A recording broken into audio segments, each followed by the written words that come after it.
Trolls and the Little Wanderer. Deep in the heart of a forest so lush and green it looked like a dream, there was a secret land called Troll Valley. It was hidden behind a wall of glittering waterfalls and guarded by the kind but watchful trolls who called it home. Among them was a curious and brave little troll girl named Poppy. She had bright pink hair, a cheerful smile, and a love for exploring places she wasn't supposed to go.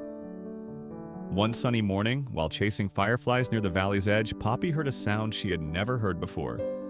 A soft sniffle, almost like a cry. She tiptoed closer, pushing aside leaves and branches until she found the source of the sound. Sitting on a mossy rock was a human girl no older than 8. Her knees were pulled up to her chest and her cheeks were streaked with tears. Poppy's heart gave a little tug. She had never seen a human this close before, but the girl didn't look scary. She looked scared. "Hey there," Poppy said gently. "Are you okay?" The girl gasped and jumped back. "A troll!" she squeaked. Poppy raised her hands to show she meant no harm. "It's okay, I won't hurt you. My name's Poppy. What's yours?" "Clara," the girl said nervously, rubbing her eyes. "I got lost. My family was camping near the river and I wandered off to explore, but now I can't find my way back."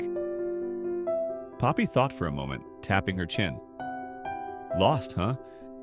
Don't worry, Clara. I'll help you get back. Trolls are great at finding things.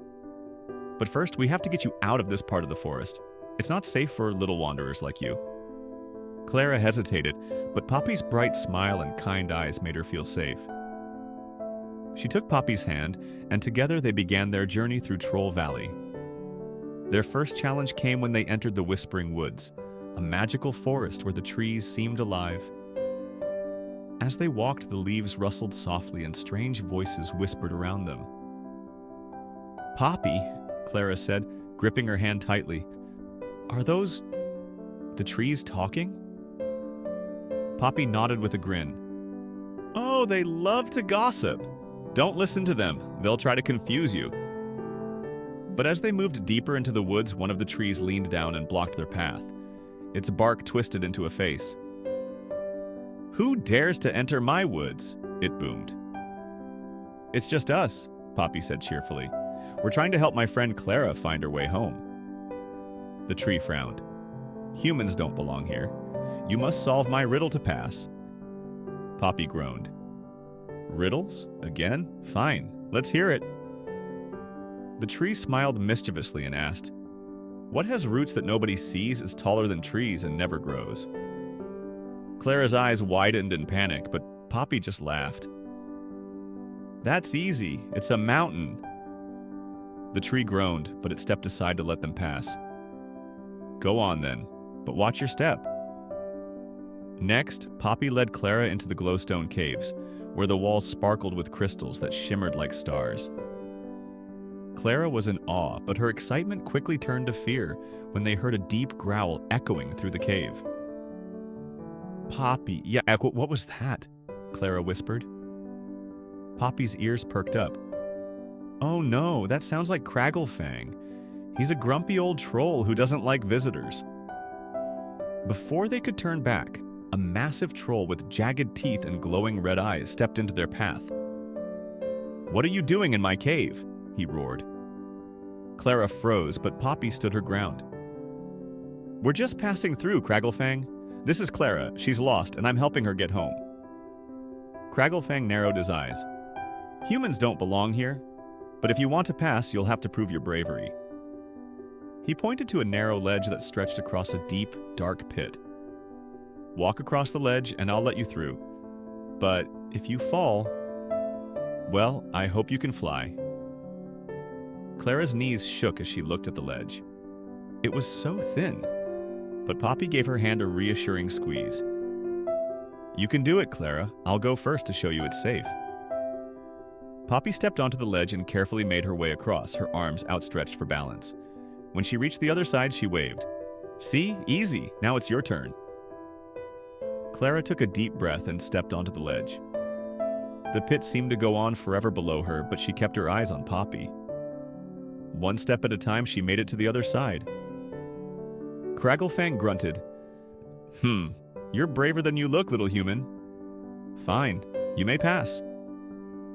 Finally, Poppy and Clara reached the edge of Troll Valley, where an ancient stone bridge stretched across a sparkling river. Clara's eyes lit up. That's the river! My family's campsite is just on the other side. But as they stepped onto the bridge, the stones began to wobble and crack. Hold on, Poppy shouted. Clara grabbed Poppy's hand, and together they ran as the bridge crumbled behind them. Just as the last stone gave way, they leapt to safety on the other side. Clara laughed breathlessly. That was close, Poppy grinned. You're a natural adventurer, Clara. As they stood by the river, they saw a group of people in the distance, Clara's family. She turned to Poppy with tears of joy in her eyes. Thank you, Poppy. I couldn't have done it without you. Poppy hugged her tightly. I'm glad I could help, but remember, you're braver than you think, Clara.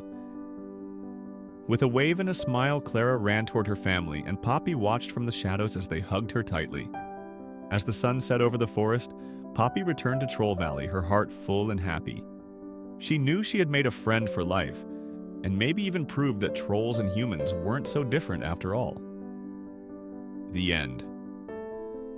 And so, Clara found her way home, thanks to her bravery and the kindness of her new friend, Poppy. Remember, no matter how big or small you are or how different you may seem, kindness, courage, and friendship can help us overcome any challenge. So next time you meet someone who's a little different, don't be afraid to reach out. You might just make a magical friend, just like Poppy and Clara. Sweet dreams, and always believe in the power of adventure